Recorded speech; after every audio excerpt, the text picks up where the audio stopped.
Assalamualaikum warahmatullahi wabarakatuh. Selamat pagi anak-anak. Waalaikumsalam, Bu. Sebelum kita memulai pembelajaran pada hari ini, marilah kita berdoa terlebih dahulu. Berdoa dimulai. Berdoa selesai.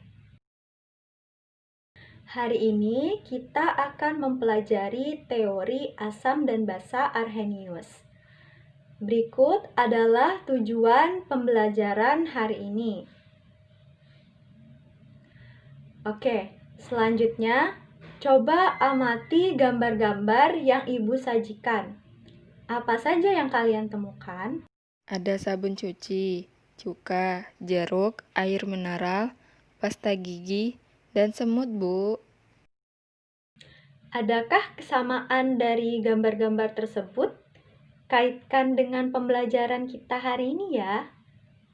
Ada, Bu, kesamaan sifat. Beberapa tergolong asam, lalu beberapa juga ada yang basah. Ada juga yang netral, Bu. Benar sekali. Coba sekarang sebutkan mana yang asam, mana yang basah, dan jelaskan alasannya. Gambar 1 dan 2 tergolong asam, Bu, karena dua zat itu rasanya masam ketika dicicipi, dan juga karena dapat mengubah lakmus biru jadi merah, Bu. Baik, terima kasih. Saya mau tanya, Bu, apakah semut itu asam juga ya, Bu? Betul. Di dalam tubuh semut terdapat cairan asam yang disebut dengan asam format. Berarti yang tergolong asam adalah gambar 1, 2, dan 3 ya, Bu? Oke, yang asam sudah. Sekarang yang basah. Dari gambar-gambar tersebut, mana yang tergolong basah? Saya, Bu, yang tergolong basah adalah gambar 5 dan 6. Karena ketika dicicipi, rasanya pahit dan dapat mengubah lakmus merah menjadi biru. Oke, terima kasih kepada semua yang telah menjawab. Ibu garis bawahi ya. Jadi di sini kalian menggolongkan asam dan basa itu hanya berdasarkan warna kertas lakmus dan juga berdasarkan rasa.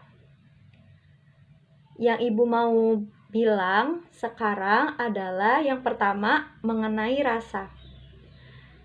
Memang benar, asam dan basa itu salah satunya bisa diketahui dari rasa.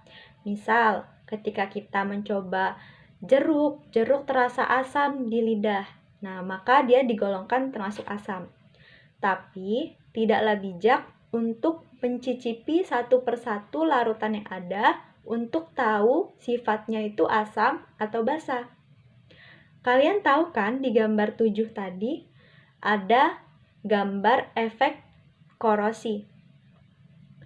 Nah, di gambar korosi itu adalah salah satu akibat jika suatu benda atau besi ya terkena cairan asam yang sangat kuat asamnya.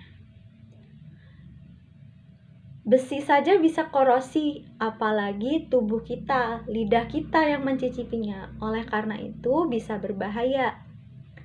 Lalu, selanjutnya tentang sifat berdasarkan warna kertas lakmus. Hari ini kita akan mempelajari tentang asam dan basa Arrhenius. Dan kita akan melakukan percobaan juga yang berkaitan dengan lakmus, seperti yang dibilang dengan teman kalian. Dan kita akan membuktikan apakah ciri-ciri dan sifat asam berdasarkan kertas lakmus itu benar atau tidak. Dan bagaimana hubungan percobaan yang kita lakukan dengan teori asam basa Arrhenius. Sebelum memulai percobaan, Ibu mau tanya dulu nih. Dulu saat SMP pernah kan belajar tentang asam dan basa? Sudah, Bu. Oke, kalian pernah kan makan jeruk? Siapa yang di sini suka jeruk? Jeruk rasanya asam kan? Asam dan segar. Lalu, pernah gak ada yang tanpa sengaja tertelan sabun? Rasanya pahit kan? Nah, pernahkah kalian terpikir kenapa sesuatu itu bisa berasa asam. Apa sih yang menyebabkan adanya sifat asam? Iya ya, Bu. Kenapa ya suatu zat itu bisa asam? Nah, untuk menjawab pertanyaan-pertanyaan tadi, kita akan melakukan percobaan. Hari ini kita akan melakukan percobaan identifikasi asam dan basa. Ibu akan membagi kalian menjadi beberapa kelompok, lalu diskusikanlah dan rancanglah bersama kelompokmu bagaimana percobaan yang akan kalian lakukan. Tentukan variabel bebas, variabel kontrol, dan variabel terikat yang akan kalian gunakan. Tentukan pula alat dan bahan yang akan kalian gunakan, serta bagaimana prosedur dalam percobaan yang akan kalian lakukan. Lalu, presentasikanlah ke depan, dan kita akan diskusikan bersama-sama. Baik, Bu. Baik, sudah selesai ya diskusinya. Sekarang coba kelompok 1. Apa saja variabel-variabel yang akan kalian gunakan?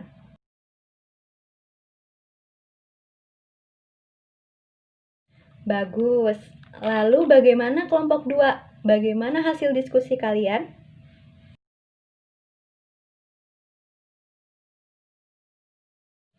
Baiklah, kalau begitu, terima kasih kepada perwakilan dari kelompok 1 dan kelompok 2 yang telah menyampaikan hasil diskusinya. Sekarang kita ambil kesimpulan ya. Yang pertama, untuk variabel bebasnya, kita akan menggunakan variabel bebas yang sudah diajukan oleh kelompok 1 dan kelompok 2. Tapi kita tidak menggunakan semua variabel bebas, hanya beberapa saja.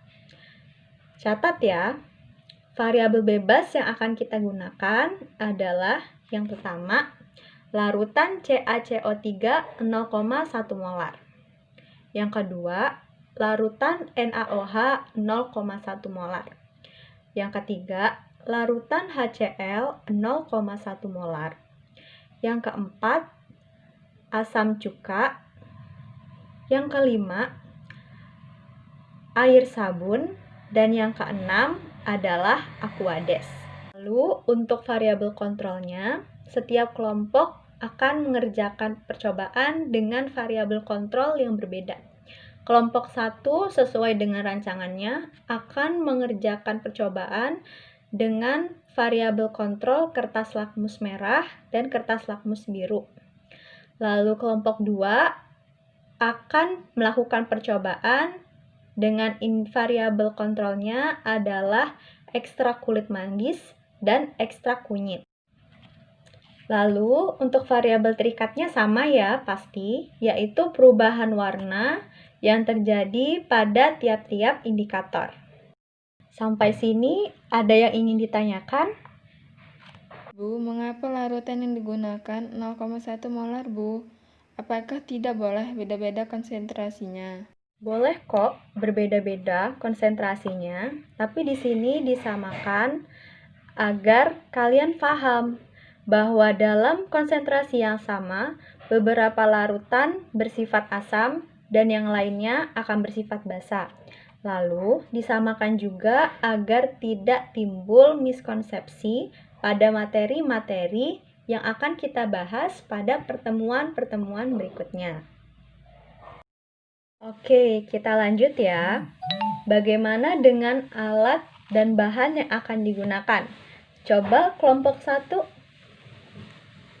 Kalau kelompok 1 menggunakan pipet tetes dan gelas kimia. Untuk bahan, kami menggunakan variabel yang telah disepakati, Bu. Lalu bagaimana langkah-langkah percobaannya?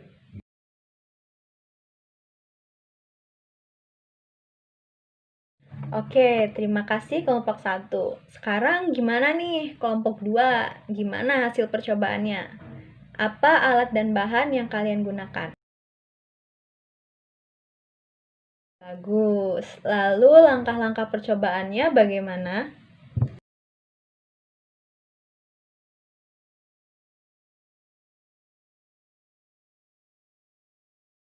Baiklah, setelah tadi kelompok 1 dan kelompok 2 memaparkan hasil diskusinya, menurut Ibu, hasil diskusinya sudah cukup baik ya.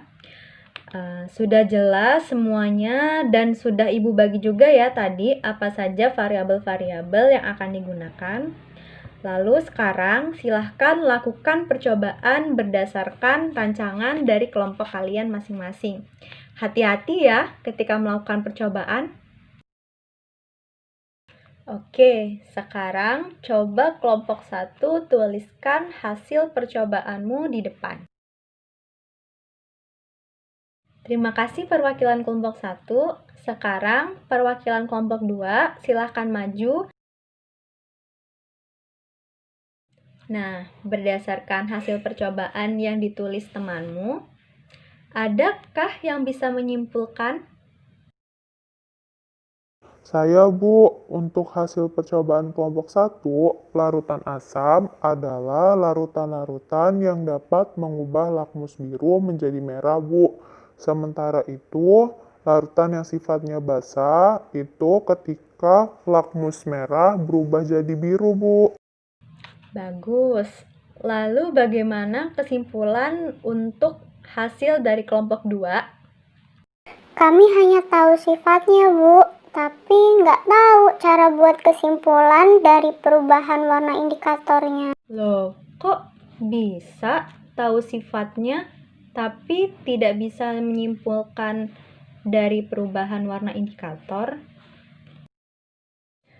Oke, baik. Coba kita ingat-ingat lagi tadi di awal pertemuan, Ibu bertanya apa alasan dari kalian menunjukkan gambar itu asam atau basa.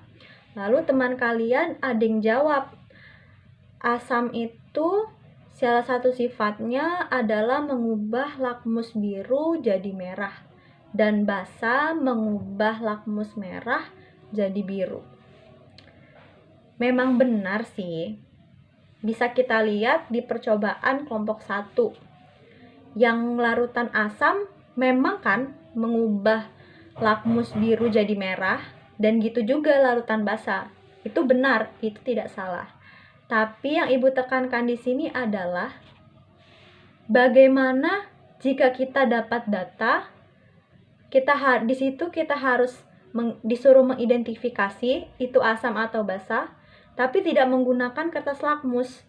Hanya seperti datanya kelompok 2, hanya menggunakan indikator-indikator alami dan warna perubahannya. Kita akan menjawab apa? Nah, disinilah Ibu tekankan bahwa jangan terpaku pada warna kertas lakmus. Jangan menjadikan warna perubahan kertas lakmus sebagai patokan. Lalu bagaimana, Bu, cara menentukan asam atau basanya? Nah, pertanyaan yang bagus. Sekarang Ibu tanya lagi nih. Tadi gimana sih cara kalian menentukan sifat asam dan basanya? Kalau tadi, saya hanya nebak, Bu, dari warna indikator yang mirip. Coba tolong dijelaskan, Nak, bagaimana maksudmu? Jadi misalnya basa, Bu. Kan di situ ada air sabun. Air sabun kan basa ya, Bu. Warna indikatornya coklat dan merah bata.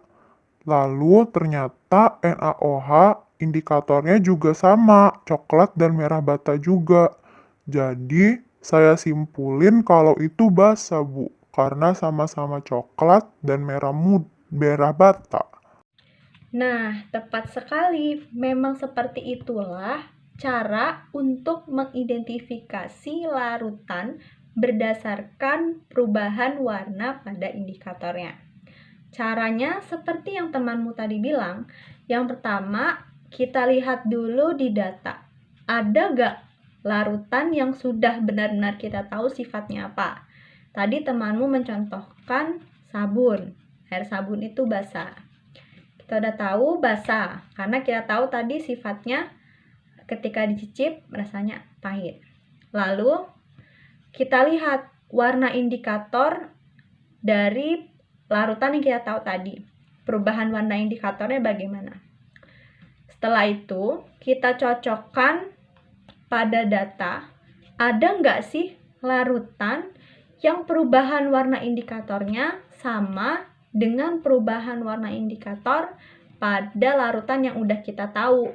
Kalau tadi misalnya larutan sabun, air sabun. Jika ada, maka larutan itu yang kita belum tahu sifatnya apa, itu sifatnya sama seperti air sabun. Yang kita tahu bahwa air sabun adalah basa. Gimana? Mudah kan? Udah, Bu. Oh iya, dari tadi kita sudah berkali-kali membahas tentang indikator, menyebutkan tentang indikator. Sebenarnya apa sih indikator itu? Coba, siapa yang mau memberikan pendapat? Saya, Bu. Indikator tuh ciri-ciri, Bu. Kalau indikator asam, berarti ciri-cirinya larutan itu bisa asam. Kalau menurut saya, indikator itu tanda, Bu. Jadi, misalnya larutan itu sifatnya asam. Dia akan nunjukin tanda kalau dia asam, misalnya warnanya merah. Ya, benar sekali jawaban dari teman-temanmu tadi. Indikator adalah tanda. Atau dalam hal ini, indikator asam basa adalah zat-zat yang dapat menunjukkan atau zat-zat yang mampu menunjukkan perbedaan warna pada larutan asam dan basa. Oke, sekarang kita lanjut ya ke pembahasan selanjutnya. Di awal pembelajaran tadi, Ibu bilang bahwa kita akan mempelajari teori asam basa Arrhenius. Tapi dari tadi kita melakukan percobaan dan belum sama sekali kita menyebutkan kata-kata Arrhenius. Lalu apa sih hubungan percobaan tadi dengan teori asam basa Arrhenius? Sekarang akan kita pelajari dan setelah ini kalian akan mengerti apa hubungannya. Dulu saat kelas 10 ketika belajar materi larutan elektrolit dan non-elektrolit, sudah tahu kan cara menuliskan reaksi ionisasi? Sudah, Bu. Oke, kalau gitu siapa yang mau coba bantu Ibu untuk menulis reaksi ionisasi pada hasil percobaan kita tadi? Saya, Bu.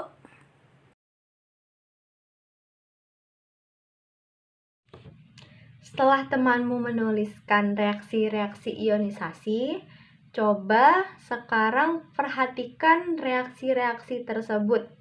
Kemudian, kalian amati dan hubungkan dengan sifat asam dan basa.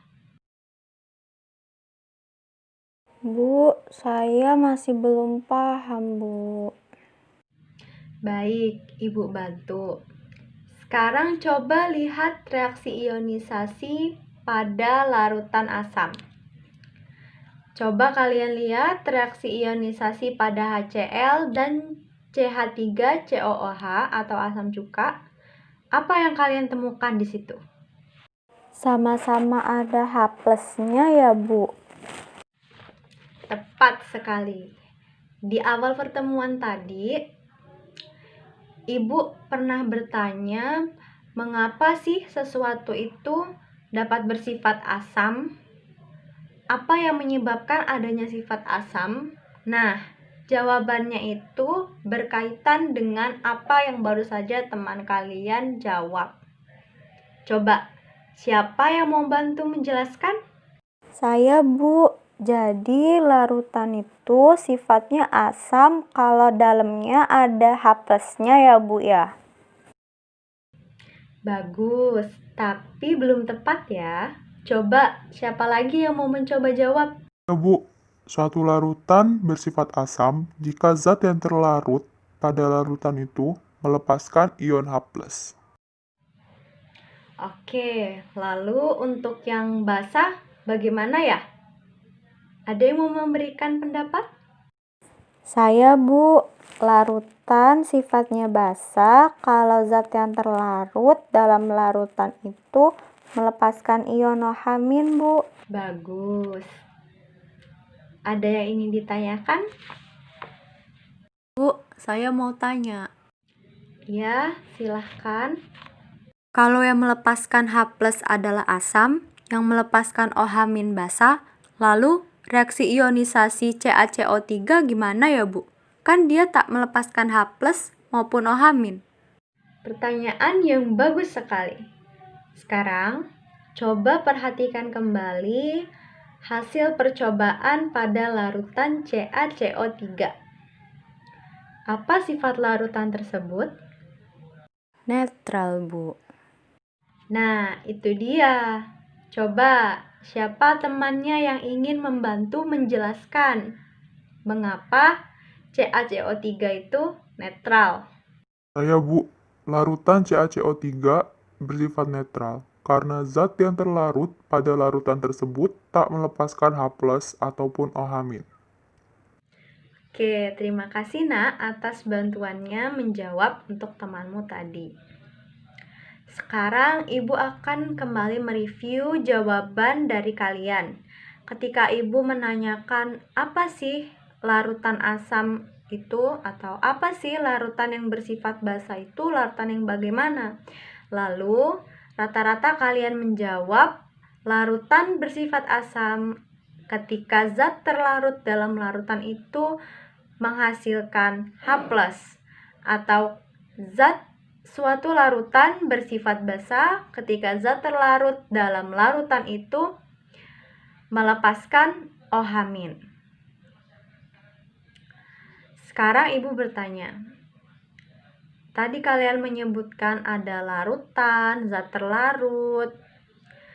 Dalam larutan itu terdapat zat terlarut dan pelarut. Zat terlarutnya ya kalian sudah tahu sendiri apa. Misalnya larutan CH3COOH ya berarti zat terlarutnya adalah CH3COOH. Lalu sekarang apa pelarutnya? Bu, pelarutnya air bukan ya, Bu? Iya, benar. Pelarutnya itu memang air. Jadi, di sini bersifat asam karena dia ketika terlarut dalam air menghasilkan H+, atau dia melepaskan H+, atau dia bersifat basa ketika dia berada di dalam air atau terlarut dalam air, dia melepaskan OH-.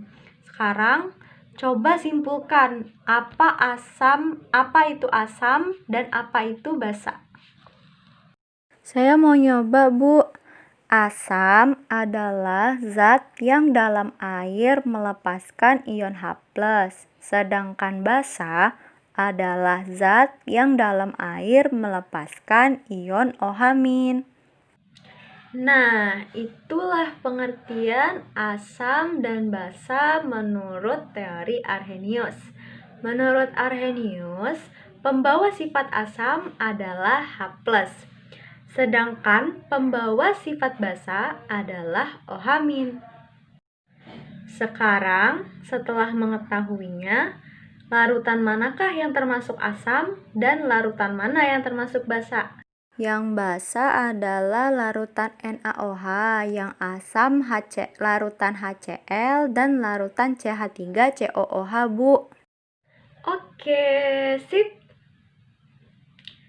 Berarti sekarang sudah clear ya?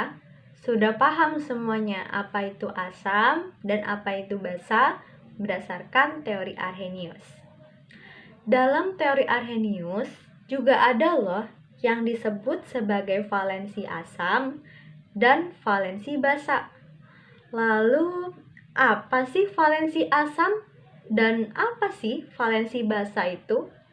Sekarang, buka buku kalian masing-masing dan cari apa itu valensi asam dan apa itu valensi basa. Saya mau jawab, Bu. Valensi asam adalah jumlah ion H+ yang dapat dihasilkan oleh suatu molekul asam. Coba sekarang Ibu tanya, dari reaksi ionisasi asam cuka atau CH3COOH, berapa jumlah valensi asamnya? Valensi asamnya ada 1, Bu. Bagus. Bu, saya masih belum paham, Bu. Gimana ya, Bu, cara mencari valensi asamnya? Apakah temannya ada yang bisa membantu? Saya, Bu. Caranya lihat aja langsung ke H+-nya. Di situ ada berapa H+-nya. Nah, itu jumlah valensi asamnya. Bagaimana, Nak? Sudah mengerti? Mengerti, Bu. Nah, untuk valensi basanya bagaimana? Apa itu valensi basa dan bagaimana cara mencarinya? Saya, Bu. Valensi basa adalah jumlah ion OH- yang dapat dilepaskan oleh suatu molekul basa. Cara mencarinya sama seperti cara cari valensi asam tadi, Bu. Bedanya yang kita perhatiin di sini OH-nya. Bagus sekali. Kalau begitu, semuanya sudah paham ya apa itu valensi asam dan apa itu valensi basa. Sekarang, untuk tugas kalian, Ibu minta kalian tuliskan jumlah valensi asam ataupun valensi basa pada tiap-tiap reaksi ionisasi yang ada di tabel tadi. Ibu beri waktu 3 menit, setelah itu langsung dikumpulkan ke depan ya. Baik, Bu. Oke, waktunya sudah selesai. Ayo kumpulkan tugasnya. Baiklah anak-anak, Ibu rasa cukup sampai sini dulu pertemuan kita hari ini.